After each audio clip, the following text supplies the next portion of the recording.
Hello, everyone. My name is Alistair Ballantyne, and welcome to the Big Soup episode 2. Why you? Why not you? And this comes from a struggle that I have had for many years, which was the idea of why me. And there are so many people on this earth who will struggle with the same thing, who they maybe feel a sense of calling or a draw or a pull towards something or an idea or some form of expression, but then they talk themselves out of it, they push themselves down, they let other people push them back into their nice, neat little box, whereas in reality, that expression is calling to them to become manifest and to become realized, because every one of us carries a fragment of the divine inspiration, the source energy, the universe, whatever you want to call it. And every one of us is that divinity experiencing itself. So if we are not doing what we are called to do, and if we're not expressing how we are meant to express, we are not allowing that divinity to experience itself through us in that particular way. So, in essence, our callings and inspirations to step up into something, if it's positive, powerful, productive, doesn't cause any harm to anyone, doesn't beat down or punch down on anyone or anything, I believe that those are essentially nudges and breadcrumbs and messages from our higher self, from our expanded self, from our spirit, or from the universal source, or whatever you want to call it, because once we get into that energetic realm, everything is essentially connected. And I mean, everyone and everything's connected anyway. We're all just hanging out in one big lattice here, pretending we are all separate individuals. And and it's nonsense, and sometimes this individual perspective can be a real pain in the backside, because when you are staring at little old you in the mirror every day of your life, with those same eyes looking back at you, that same face steadily aging and taking on more texture and nuance as the years go by, it is very easy to allow yourself to drift and to allow your dreams and ideas to ebb away from you, because taking a risk and standing up and raising your head above the crowd is risky business. But if you want to sit in the captain's chair, risk is part of the game. And you got to do what you got to do. So when it comes to this idea of why me, or why you, or why not me, why not you, we have to recognize that if you weren't having the idea, if you weren't having the inspiration, the inclination, or the calling, then it wouldn't be yours to step up and do in the first place anyway. The challenge is wading through all of our layers of stuff and ideas and beliefs and stories that we have inherited and choose to inhabit as the texture and framework and perspective of our lives and how we engage with the world at large. Yes, that's quite something there, isn't it, really? So, when it came time for me to come out of the broom closet, as we are so fond of saying in the spiritual work, it was challenging because I hadn't gone to one of the colleges of psychic studies or have any kind of certificate, a certificate in spiritual practitioner levels 1, 2, and 3, or, anything like that. Any of these certifications or things, I was just kind of like, this stuff pumps through my blood, man, and I just knows things, So with that perspective and coming in, I felt like a bit of an upstart, but I also felt like a bit of a fraud. And this traces right the way back to my time as a musician. Because when I was much younger, probably about the age of 16, I decided very consciously that I wanted to go into the field of professional music. I just thought, this is what I want to do.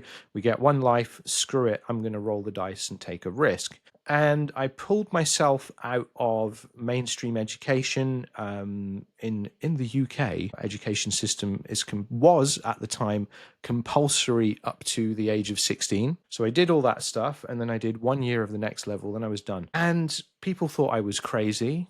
I remember my granddad taking me for a drive at the time saying, why don't you become a lawyer or a doctor or something that's a bit more secure? And granddad, you probably won't listen to this podcast, because yes, he's still with us, but I sometimes wish I had listened to you because this journey has been insane. But then at the same time, I'm kind of glad that I didn't, because the journey has been insane. So what can you do? What can you do?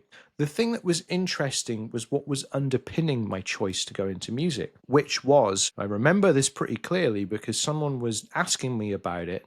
And I think it was a conversation with a few friends, one of whom is my housemate. And I said, this is my way to make use of the weird stuff that my family is connected to, because no one is going to listen to a 16-year-old mystic. So I'm going to channel it all into the guitar, and we're going to see what's going to happen. And that was, I have to hand it to my 16-year-old self, because he clearly was, tapped into something at that point in time to make that decision, to take that leap and to take that risk, and not just doing that for the sake of like, yeah, I want to be in a band and be famous, which yes, there was that. And yes, of course, being a shy human being did take up music to get to meet people a bit easier and all of those kind of things.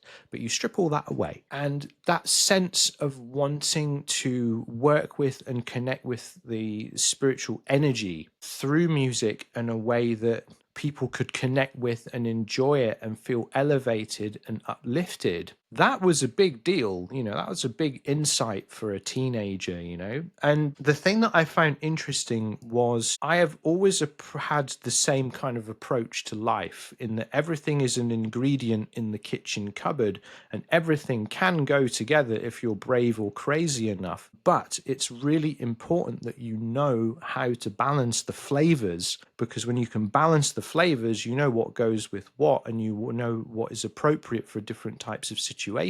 But sadly, going into music college, this was not exactly the way that things were done, because music college was referred to by some of the teachers as the sausage factory, in that raw material goes in and sausage links come out. Everyone plays the same, everyone sounds the same, everyone's taking the same approach, everyone's got the same gear, everyone has the same aspirations. It was a very strong early meditation on what I have referred to as the Pringles spirituality, or the Pringles way of life. And I'm quite fan of the Pringles from time to time, but humans are not symmetrically stacking potato products, are we now? No. So with music, I think there is this Sun Ra quote that is appropriate. Let me just find it on Instagram stories.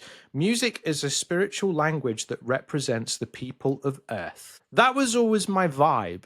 I grew up around musicians. My dad was insistent that I really studied music in terms of like appreciating the nuances and textures of albums and the bands that he loved, really instilling this idea that music was this unifying force, which, is something that I still believe and hold dear to this day. And the thing that was interesting was trying to present ideas to the panel, if you will, at music college, which was the teachers and those who were looking to develop you as, business propositions and all this kind of thing. And at the time, I was considered very marketable because I had big, crazy hair and played the guitar like a lunatic, and I could do all the like guitar god stuff and all these kind of things. But the music that I wanted to make was blending together different influences and inspirations and sounds and styles. And, bear in mind, this was between 2004 and 2008, and we were doing stuff with laptops and, guitars and live instruments and all this kind of thing. So there is a bit of a frustration when I look back that we were doing some really forward-thinking stuff at the time, that if we'd carried it on, it would have, we probably would have got somewhere with it. But also, the joy was in the search, the joy was in the journey. And when that sense of you have answered a lot of the questions that you have been asking through music, life then put me on a slightly different path. So there was this sense while working in music and while touring and doing all of the different things that I had to keep myself in check. I was very conscious that I was quite, confident to the point of arrogant in some situations, and really kind of wasn't afraid to shoot from the hip in many respects. But there was this idea of like, oh no, you can't get too big for your boots, young man. You know, you've got to keep your feet on the ground, and all this kind of stuff. And that got in the way of the expression.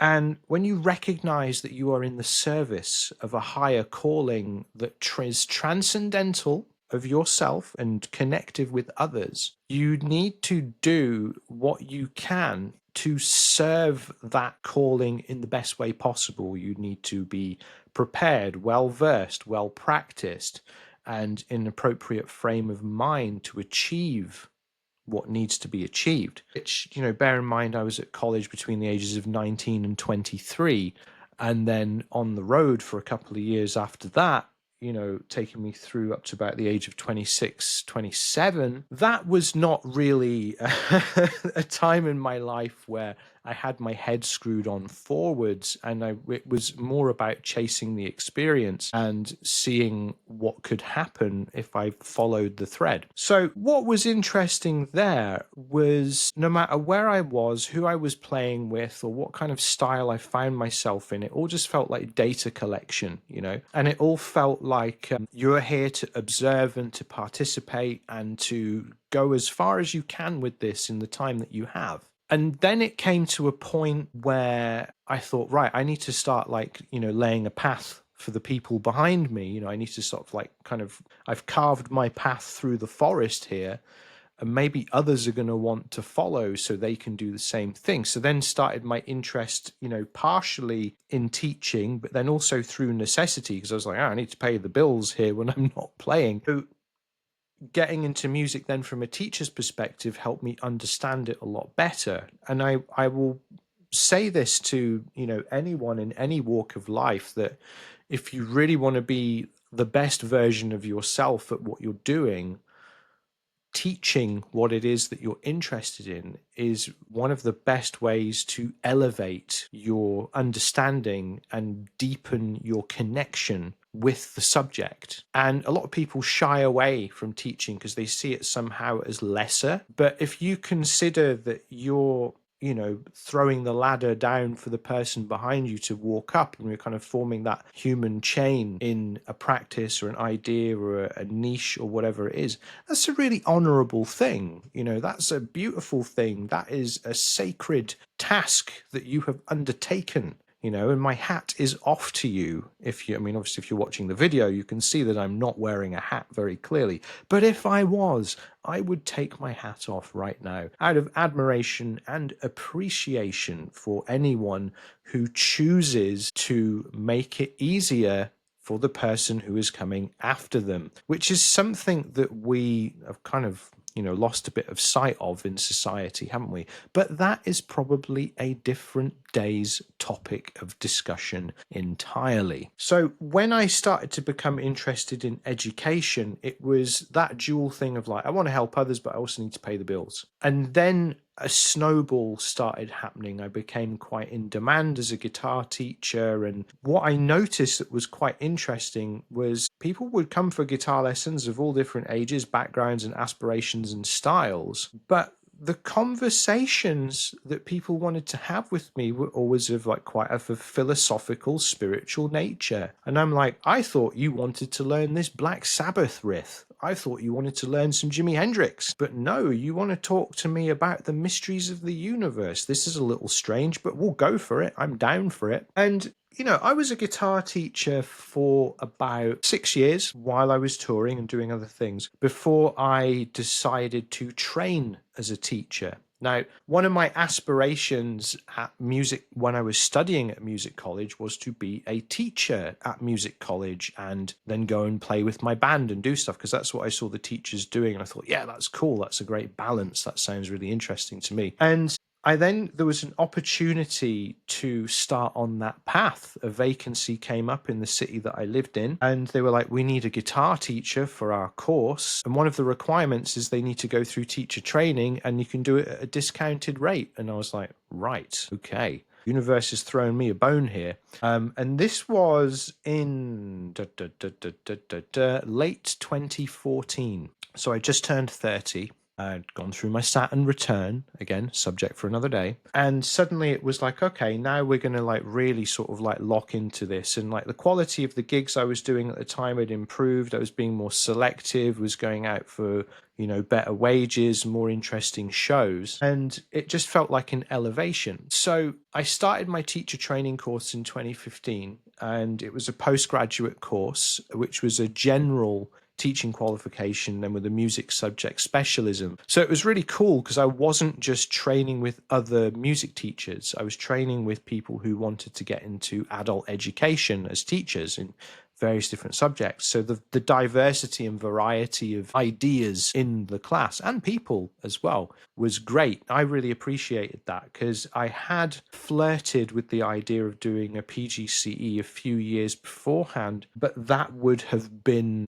going to uni for a year to study with other music practitioners. And I'm glad that I did it this way around. Now, something that I found interesting at the time is I'd started getting into let me just ping back here for a minute. So, for those of you that don't know, I'm neurodiverse. So, I see connections between things that, maybe, not everyone would do. It's an ND thing. We see the world a little differently. So, going back to my Saturn return a moment, my Saturn return, I've got a Scorpio Saturn because I was born late 1984. And Saturn went into Scorpio in 2012, and that crossed over the winter solstice in 2012. So the 21/12/12, which everyone was like freaking out about, like, oh my God, it's the date in the Mayan calendar. No, no, no. And it's like, okay. But one of the things that I believe is that when we put a lot of attention on something, we give weight to it with our thoughts and we really channel and focus that energy onto something. It kind of creates a bit of a buzz around the event, So for me, something that I noticed is I was out playing a gig that night. I was playing guitar in a rap band. That was fun. I enjoyed that. And as we were going through the gig, there was a little me sort of a bit like, oh my God, what's going to happen? But I noticed that after that day, for about 4 or 5 months, I just felt this complete sense of loving and understanding connection between everyone and everything, and started to feel like these energetic activations going through my body. And the reason that I mentioned this is my kind of reawakening, if you will, took place over about a period of 6 years. So, as a practitioner and a teacher, if you follow my work, you'll kind of see that I advocate for taking things a bit steadier because everyone wants to go to the mixed spirituality drive through and get a muck awakening and fries and a Coke and then be done in 20 minutes. It's not how it works, babes. That's not how it goes. You're on one big bungee cord boomerang if that's how you're approaching it, because you're always going to snap back. And then a lot of the people who did that run off to Jesus Incorporated, which is not the real Jesus, mind you, and then dunk on spirituality as if it's somehow something bad when they just tried to speed run it and they messed it up and then try and blame everyone else because they don't want to take accountability for their journey. So, having this awakening over about 6 years was insane, because if that was 2012 and then the teaching course started in like September 2015, in that point, like my approach to music had consciously become more spiritual. It had consciously been about like, let's experiment with like frequencies and let's experiment with sounds and ideas that are kind of will bring a sense of elevation or try and provoke happiness or, different states of being, this kind of thing. So when I was studying on this course, I was getting a little bit fed up because I kind of scraped through my music degree and I was frustrated with how that went. And then when I was getting assessed for my teacher training degree, they had picked up that I had dyslexia and dyspraxia. Would have been good to know that 10 years beforehand, but hey, here we are. So I thought, right, okay, this is interesting because the assessor had said to me, you're like, you're basically coming up on 31, and the way that you approach things is very different. You have developed workarounds and unconventional resources to deal with this condition, so it doesn't necessarily affect you in ways that we would have normally seen. And I was like, okay, that sounds a bit wild, but whatever. And I thought, hang on a minute, why don't I approach this teaching course as me? Rather than trying to jump through the hoops, rather than just trying to fit in, why don't I approach it with my ideas? Because I had been, coaching the guitar students to really try and be more mindful and approach music in a way that is more conscious and find their way of self-expression that wouldn't just be about them repeating and regurgitating different ideas that have been done a bazillion times, but just they sound cool. And I was guilty as charged of that for a long, long time. So we had to do a research project as part of this teaching course. And I, ever one for light reading and easily digestible ideas, decided to do my research project on musical improvisation as an expression and articulation of higher consciousness. And I remember at the time, my partner was like, you can't do that. That's too out there. No, no, no, no, no, no, no. And she was a bit like, she was a bit of a literary, person. Sometimes when folks get really into something, they can get a little bit closed-minded, and they can come across a bit snobbish, but they're just set in their ways, that's fine. And when you are following the thread of inspiration and you are having that calling and you're having that sense of we're going to reach a little higher here, you're going to see things that other people are not going to understand. And you're going to be connected with ideas and concepts and inspirations that other people just won't get until they see them in action. So I just thought, right, screw it. I'm just going to go for it. And I remember when I made that shift from approaching the course as if it was, oh, yes, I've got to do this, I'm going to become a teacher, no, no, no, no, no, rather than I'm going to get this teaching qualification as a passport to a different arena in my career, and I am going to really push the envelope as much as I can, because I always did that in my guitar playing, and I did it in my teaching, and I was like, well, this needs to be more reflective of me. My assignments and projects went from getting like B's and like passes and merits to like distinctions and A's and all of these things. Like the grades just elevated because I was coming to the table with something different. I was coming to the table with my own perspective, but also the evidence to back it up. So with this research project and having musical improvisation as the articulation of higher consciousness, it gave me a lot of freedom to really explore and express and put people on a program of how I took inspiration from music. I think it was Vernon Reid, the guitar player from Living Colour, who I'm paraphrasing here, but he was asked about what inspires music for him. And he says, well, music is a reflection of life, so I'm inspired by life. And this was something that I found frustrating around like the proper, like the musician head types, real into it, just as some folks are into their literature, some folks are into their music to a point where they can't conceptualize of anything that is not music in bass. It has to be like, oh, yes, there's all within the music. There's no vision, there's no imagination, there's no passion, there's no synthesis of anything new. They've not become self-actualized. They're just regurgitating shit and just having a wank in public and we all clap. But when is that something that is unique to music? Again, another topic for another day, probably when we discuss the insecurity and ego aspects of the human experience. So I found that dude. So I put together a program that was like 10 weeks long. I had 2 classes that were due to graduate that year. One of them we stuck to the core curriculum. The other one we did the core curriculum and had all of the extra stuff. So I had like a control group and the actual study group to measure against, and this was all within the parameters of ethical responsibility. I consulted with my boss and my tutor and everything, because as long as we were teaching them what they needed to learn, that's fine, and anything extra on that is discretionary up to me. So I remember the first week we were taking inspiration from pieces of art. I showed them 3 different pieces of art. I asked them what they felt about it and, what kind of ideas, what does it reflect? And then we would create improvisational pieces where they would perform, just anything that they could think of melodically, rhythmically, harmonically, that was then representative of that. And I was trying to get them outside of the frameworks and the constructs that had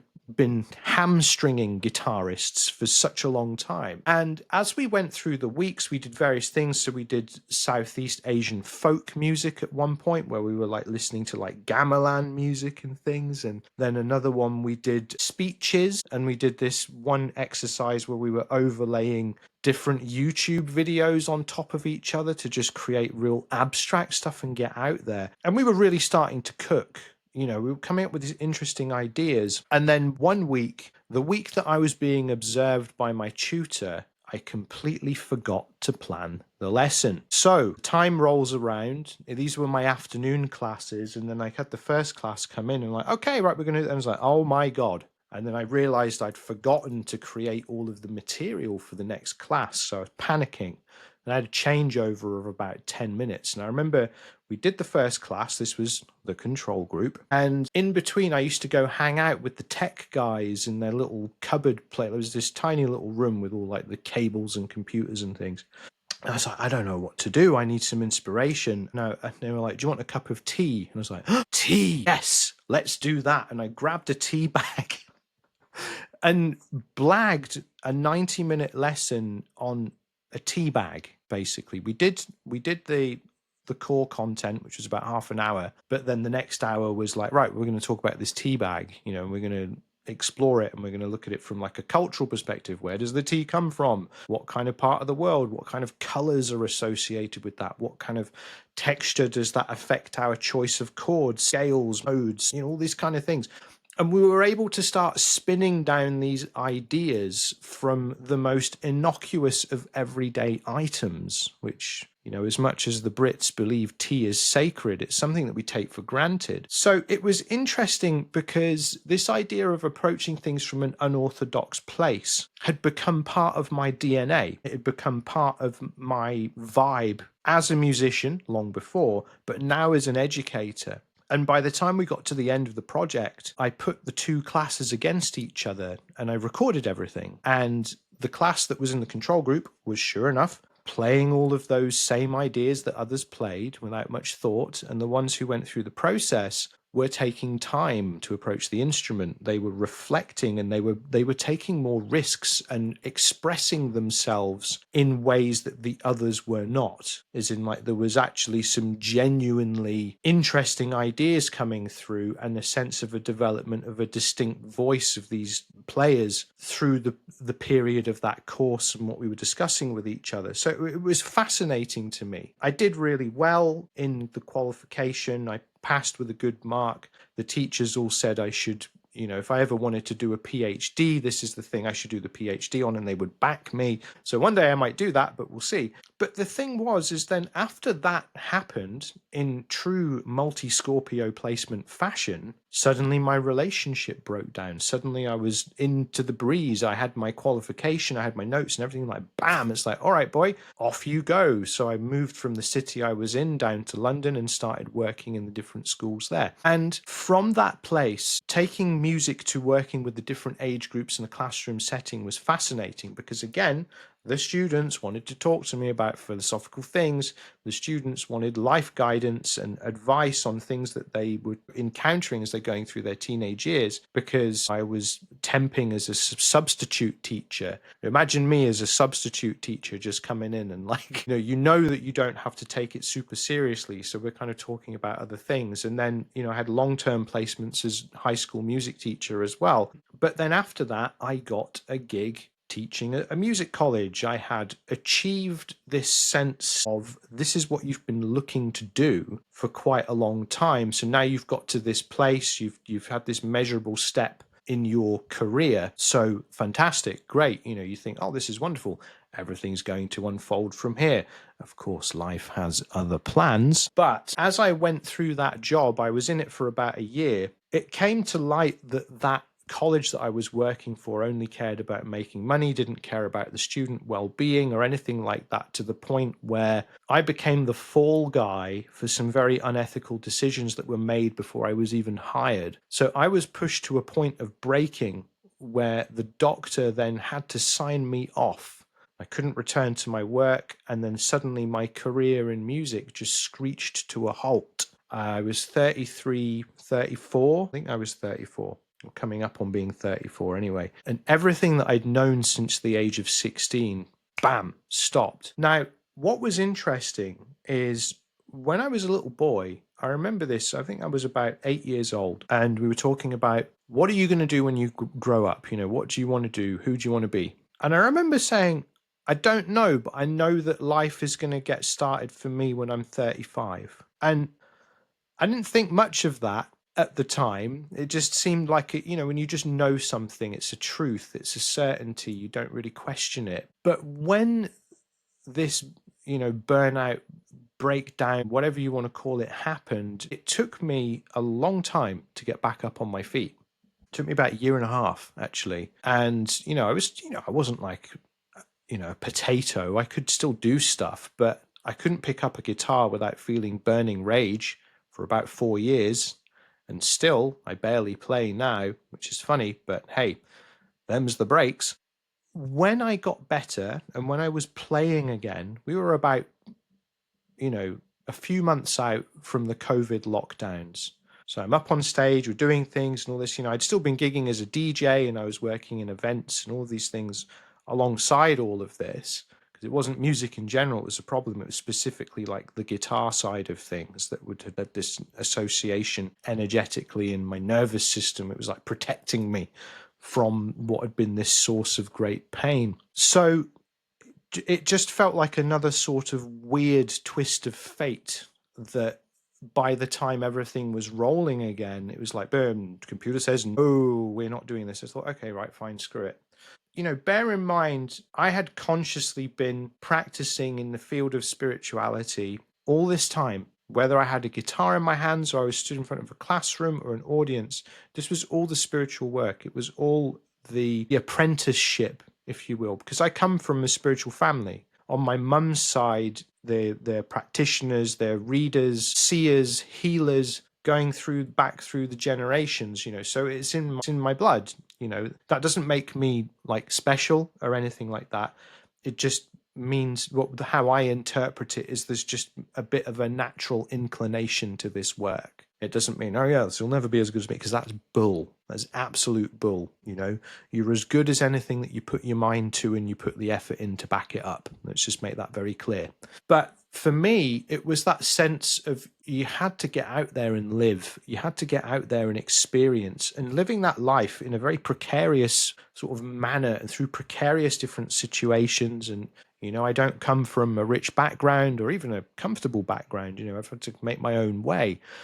And through all of these different experiences, I've learned a lot about people and the world and all of these different things. And then suddenly it was like, you are ready. You can step forward now. And I was like, oh, okay. And my initial intention was, now bear in mind, this is quite funny because since COVID, so many people know what a fucking coach is, don't they? Oh my God. So many people came out. It was like the coach quake or something, or coach it. No, Coach Ageddon was a different thing, which we'll talk about a different day. But suddenly everyone's like this, you know, super teacher that they know they know the ways of the world, and you can get their services for some ungodly sum and all of this kind of thing. But at the beginning of that process, I didn't know what a coach was. I didn't even know coaching was a thing or existed. I thought, well, I'm a teacher, you know, I've got this bit of paper and I've got the experience that says I'm a teacher, and I'm a fucking good one as well. And the interesting thing there was I wanted to help people who were in the creative world try to navigate this experience of the unknown. So I decided to put a free course on. I think like 10 people came. It was cool. You know, it was good. We had a good time. But all of this didn't nearly happen. I did this in April, and I remember just before the lockdown, I got back from co-running this event in Lisbon. And we'd been doing this like over the previous year with this group. We'd been putting on events and parties in Europe, which was amazing. I was like, yeah, this is cool. We're going to have all of these different things going on, bring all these people together. I loved it. I'd do it again in a heartbeat, I promise you. But when everything ground to a halt, I got down again and I was like, oh no, you know, I can feel this rot creeping in. And I remember it was about 10 days after the first lockdown was declared. And I was washing the dishes in a house in London at the time. I felt terrible. And I remember clear as day, I felt someone come up behind me. There was no one there. And I hear in my right ear, I feel a hand on my left shoulder and hear in my right ear the words, "Milo, why are you so sad? You came here to be this age with this experience at this time. Get to work." And there was only one person on this earth that ever called me Milo. It was my auntie Carmen, who had passed away 5 years beforehand. And I heard her voice clear as day as if she was stood next to me. And, my auntie Carmen, she was one of these family friends who, she's your auntie. We're not related by blood, but she is as good as my auntie. She is a British-born Caribbean lady who I owe a lot to. And whenever I bring her up, I can feel her presence and her warmth. And she was always laughing about something. So even as I mention her right now, she makes herself known to me. It's a nice moment I can share with you all. And when she said this, I had like this flash of vision going through my mind's eye of all of these different things that had happened over the years, these different experiences, the highest highs, the lowest lows, and in between. I was like, wow, okay. So that's when I decided to put the wheels in motion on this free course, and we kind of got going from there. And then after that, I was like, right, I need to find someone to help me put this, nail this together into something cohesive, because, for me, I was doing this work, I was doing all of these different things and community building. And, I was doing readings before that. I'd got back into that a few years previous, but I didn't know how to present myself. So I ended up looking for, a coach, a business coach. And I ended up, going to one who was a bit dodgy and then getting in another group that was basically, for want of a better term, a cult-like group, which was insane, but no one ever willingly joins these things. We will talk about this in much more detail another day. But when I went through that journey of building something up and learning how to present online and all of these kinds of things, I noticed that just as in music, as in spirituality, so many people were pumping out the same nonsense, like we're back at the sausage factory, back at that, raw material goes in, creativity goes in, and then out come the sausage links. I was, oh my God, what is this? It's the same thing again. I've seen this before, and a lot of these people, they've been like, oh yes, I've got this, diploma in, tarot reading or angel reading. Their readings were shit. There was no insight. There was no mysticism. There was no mention of the symbolism. They were the most vanilla definitions that you could write on the back of a matchbox, and then there's other people that go, oh yes, I'm an energy practitioner. But then they believed the most insane, unhinged nonsense that was doing the rounds at the time. And I was like, I'm not going to get energy healing from you. This is like putting my cup in a muddy river and taking a drink. I'll get sick. And it just seemed like there was this same thing over and over again. And the thing that was really curious was, as I would start to come out with, my thoughts and my ideas and perspectives that I wanted to share, I was getting a lot of pushback from these people. They were kind of like really concerted effort at one point to shut me up within that group, because I was coming in with different ideas that undermined these people and the platforms that they built their authority on. But that was never my intention. I only ever wanted to be friends with everyone. That's the irony. But I found the same as I was moving through different communities over the years as well. So, for example, like my parents are members of the Baha'i faith. That's how they met. I grew up, I was raised in that religion, but I don't practice it. I don't follow it. I don't believe it myself, because I went my own way. But some of the principles have kind of formed the spine of my outlook when it comes to spirituality. But I remember any time that I tried to find a foothold in the Baha'i community as an adult, I was rejected. Because of the views and the perspectives and kind of taking this, more holistic approach and a broader horizon to things, people were like, no, that's not how we do things. One of the Baha'i principles was let your vision be world embracing, and treat everyone the same. And, do your own independent exploration of ideas, be your own person, develop your own mind, all this kind of stuff. These principles that I personally hold very dear. And, I remember I was in this Baha'i meeting in London, and they were having a discussion about what constitutes purity of heart. And they're all sat around there like, oh, yes, yes, yes, yes. Children are the only pure of heart because life's not touched them. Oh, yes, and all this kind of shit. And I thought, yeah, I get the sentiment. I remember, right, I'm someone who I will sit back, I will listen, and then I will offer a thought. And I remember saying, isn't the idea of purity of heart to go through this life and to go through this world, and no matter what happens to you, what you experience, what you encounter, is to remain yourself, or don't fundamentally become what has caused you pain?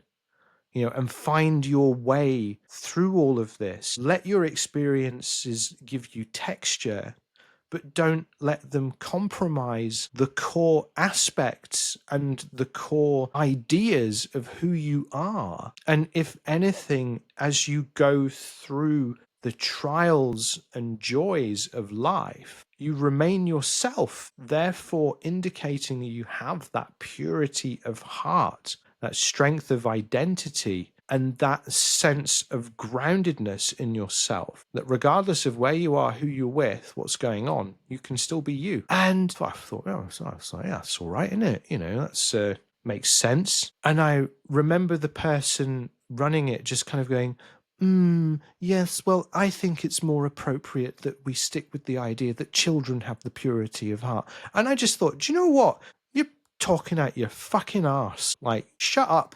Like, this is absolute shite. And it frustrated me because that was the last time that I had bothered to try and get into this community, a community that my Persian family, they essentially, left Iran because they're Baha'is. They were like, well, we can't really stay here, so we're going to go and we're going to make our life somewhere else. I always felt this sense of being indebted to that choice, that I had to keep this faith going in me. And that's where these attempts to try and sort of, connect with the community and see where that landed would come from. And it upset me so much because I thought, you folks have got no fucking clue what any of this is about.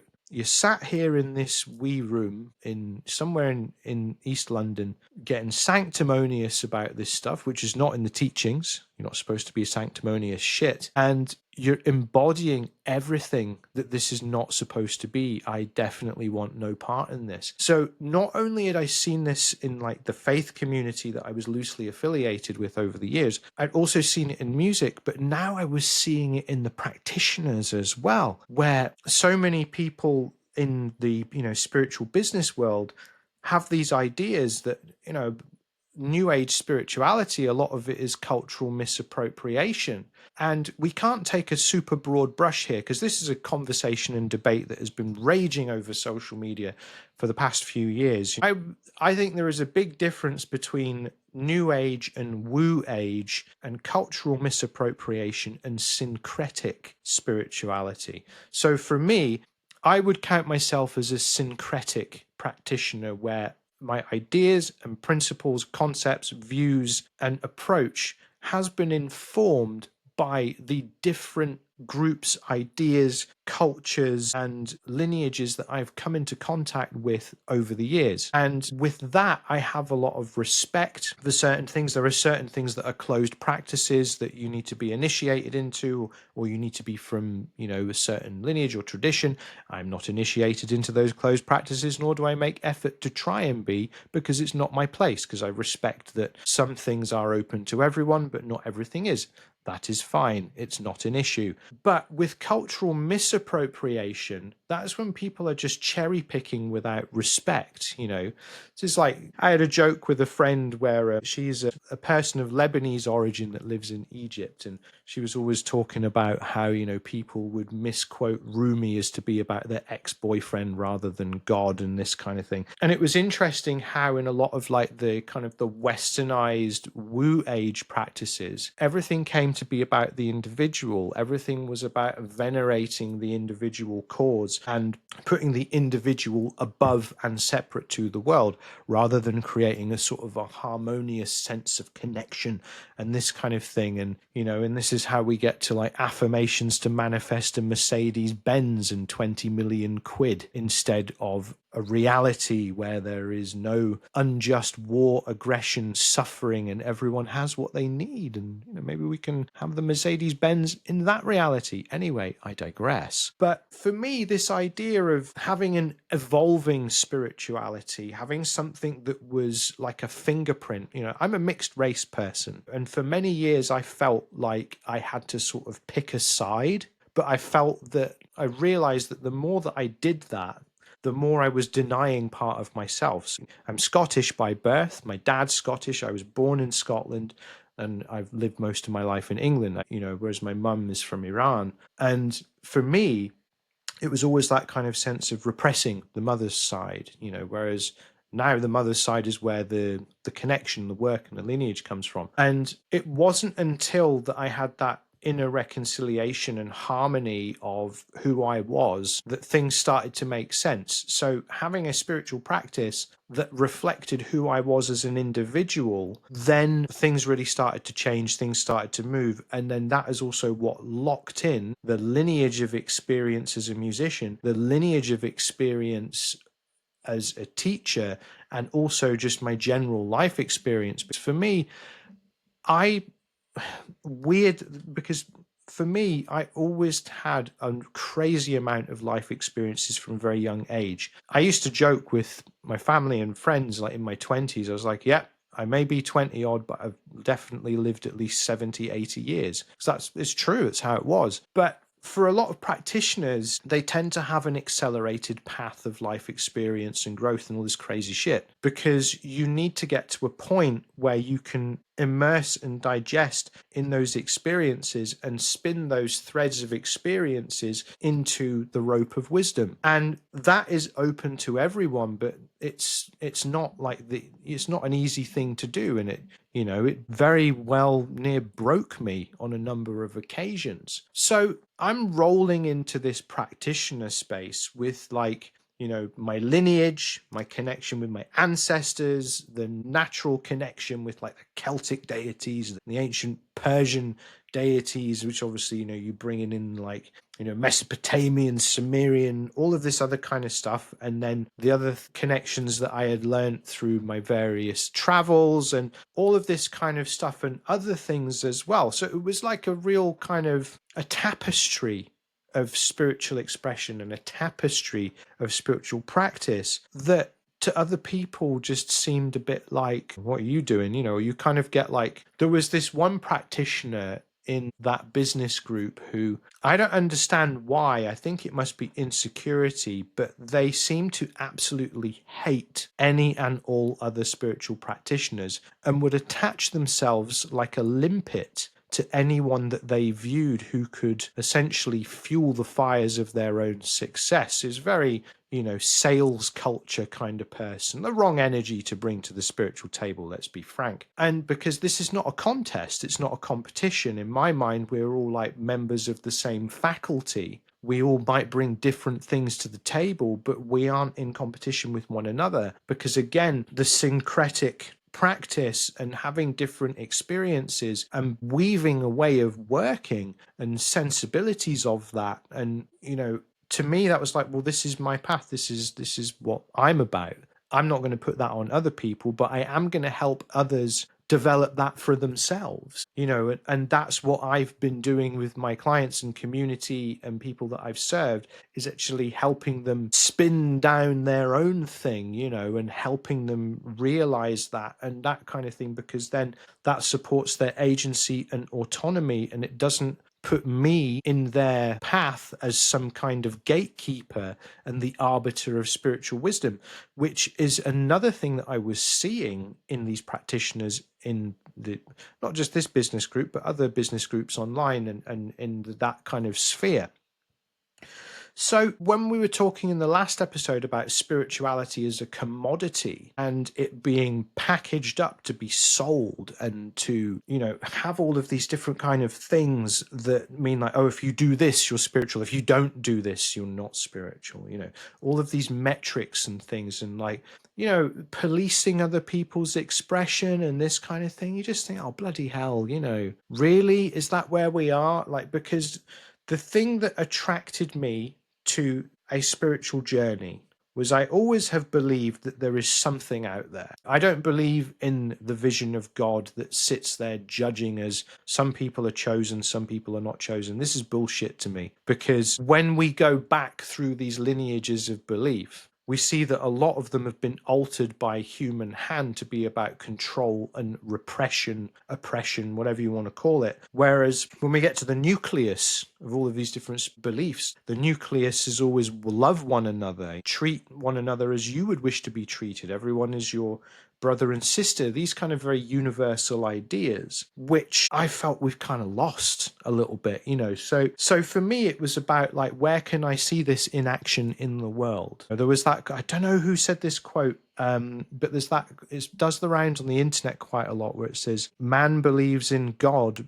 but actively destroys nature, which is the very God he is trying to worship. Something like that. And the idea of recognizing God or higher wisdom as active all around us, manifested in everyone and everything through different expressions of light and shadow, and this kind of spark of connective consciousness that exists in all of us, to me just made so much more sense, especially now when we look at the world and the certain elements of religion and are beating the war drums at each other. One of the Baha'i principles was always saying that you shouldn't wage war in the name of God.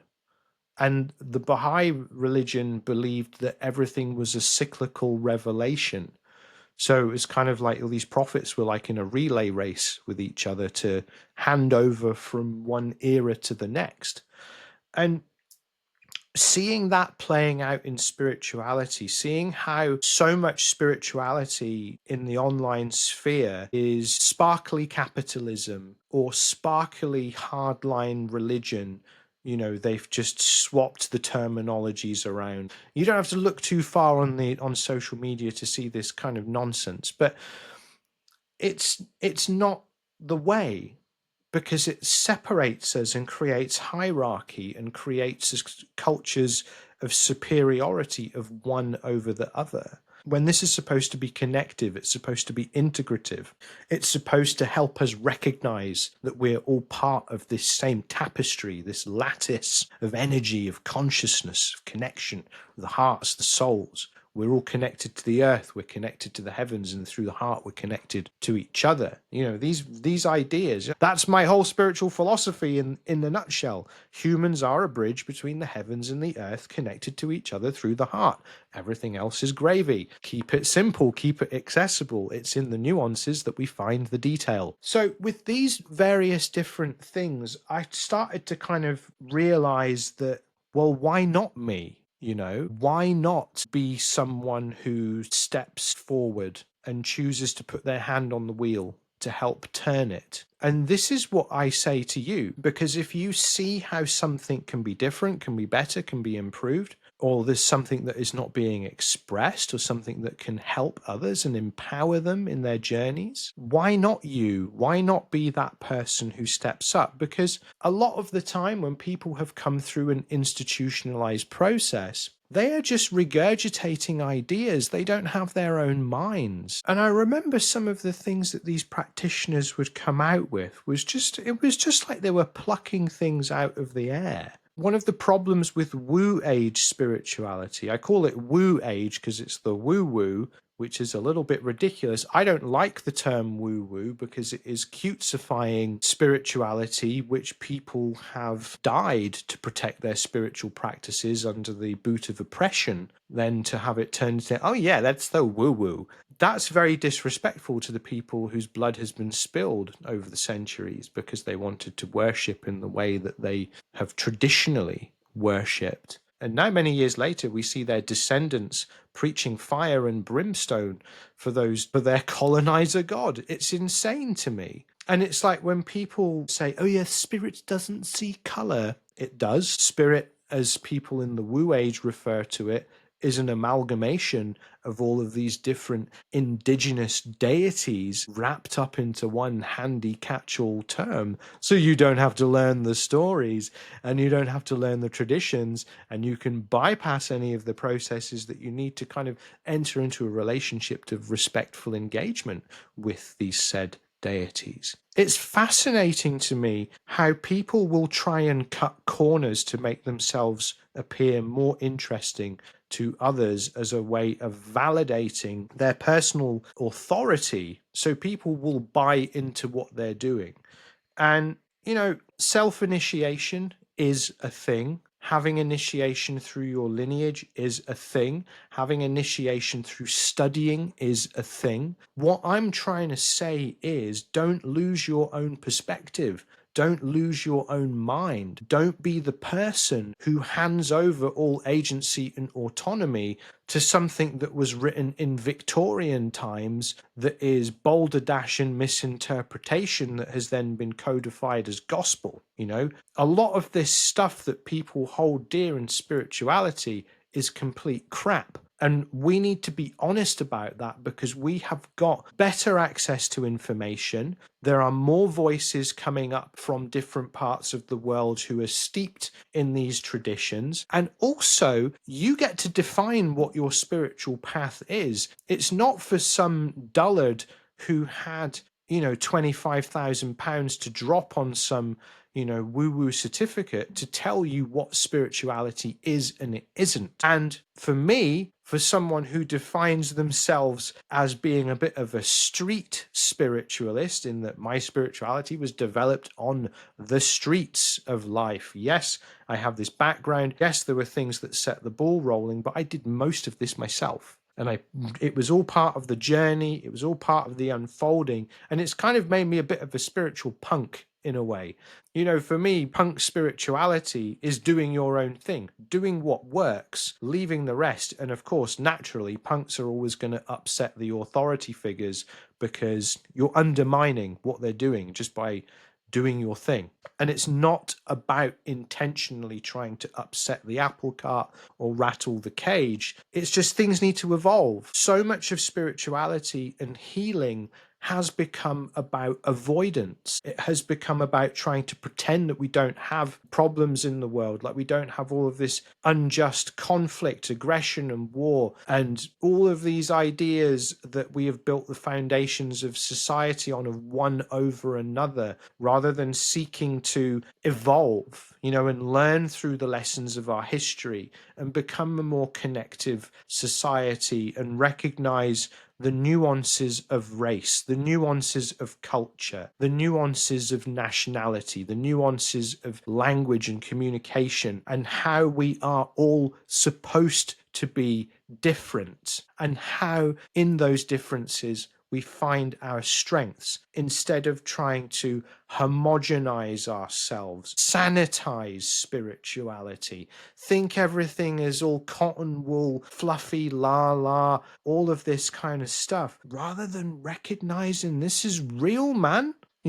Connection with spirit is an act of rebellion in a time where the boot seeks to put itself upon all of our necks. Because when we have that connection with our own spirit, we have our connection with the universe, with I don't really like the term God, because God, again, has been co-opted by the Wu ages to try and sell more crap that you don't need. But yeah, God told me to put this offer out there. Yeah, God told me to do this. It's like, no, they did not. They didn't. I call bullshit every time, because when we're acting on higher inspiration, there are ways to thread it that don't make it sound like a flippin' sales pitch. Because when something is presented to you as the infallible, transcendental creator being, omnipotent, all-seeing and all-wise, how are you not going to spend the £20,000 on that? How are you going to say no to God, man? Do you know what I mean?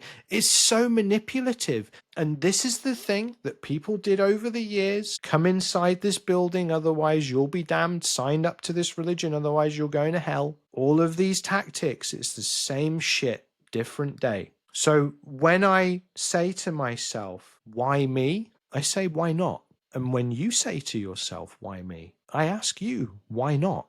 Because we need change. The world needs change. Society needs change. We need better. We demand better of ourselves. And when we demand better of ourselves, we will be in a position to present and offer better to society. So when we come back to this idea of an all-encompassing and all-embracing vision, where we see the patchwork quilt of humanity, we see the nuances, we see the textures. We don't see people doing the most atrocious manipulative things in the name of a higher power, whether that is waging war or trying to pressure you into buying their bullshit course. We recognize that this is something that we carry a divine spark of inspiration in all of us. And that spiritual expression, your spiritual practice, is the thing that makes you feel the most alive and connected and realized and like that version of yourself that exists not just in the physical presence, but beyond the physical presence as well. There is so much here for you to work with that ultimately boils down to you being yourself. So as a person who in spirituality has always believed in thinking freely, acting freely, but mindfully, conscientiously, supporting agency and autonomy, and having that agency and autonomy and that conscientiousness inform the application of such things. When I say why me, I say why the fuck not me? Because with this kind of thing and these kind of ideas, people who have allowed themselves to get really sucked in to the dogmatic practices and principles and define themselves by their certifications. Some people have the certifications as certifiable when it comes to how they express themselves or how they approach practice or how they seek to be the gatekeeper between someone and their own divine inspiration, rather than helping them learn to walk, rather than helping them build their balance, rather than helping them understand what it means to have the spiritual connection for them. Because when you're truly working with people and you're truly working in service and support of them, you recognize that the task of every teacher is to be that which your student grows beyond. People who are not acting like that are treating this like a business first and foremost. We're not selling cars, my friends. We are seeking to activate and access deeper parts of ourselves so we can develop a sense of transcendental connection with ourselves and with one another, find harmony with our environments, the planet, and come up with solutions and ideas to create a more integrative society where there is space for everyone. Because with the spiritual realization, we recognize that humanity is a tapestry to be cherished, and a tapestry is only going to be interesting if it has nuance and depth of color and texture. So we weave it all in and we recognize there's a place for everything. And it's those people who trade on false authority, the unearned wisdom, that realize that this is threatening to their structure. Like I said in the last episode about the inverting pyramids, working up and out from that inverted pyramid is the definition of the tapestry. It's how we recognize that from the individual we come to the collective, and the individual within the collective, and how they function and are responsive to everyone and everything could be a game changer. That's the world I'd like to see. It's the world I'd like to live in, because I mean it's kind of boring vibes now, really. If you see how something can be approached from an evolutionary perspective, and it's being roadblocked by people who are only there because it suits their ego, feel free to just walk around them, Feel free to keep on your path. Don't listen to them, because by you keeping yourself small only serves to cement their unearned position that was never theirs to occupy in the first place. So when I say, why me?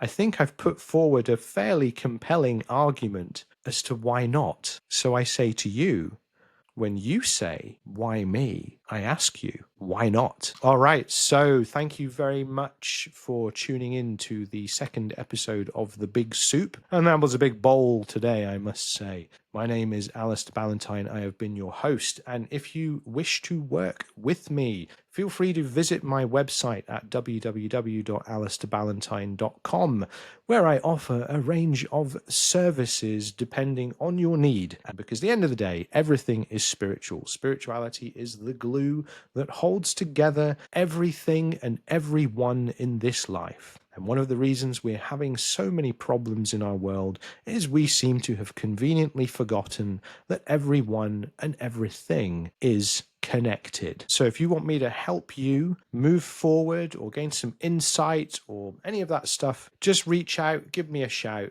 It would be my honor. It's been a pleasure, my friends, and I look forward to speaking to you next time. Remember, be excellent to one another and party on.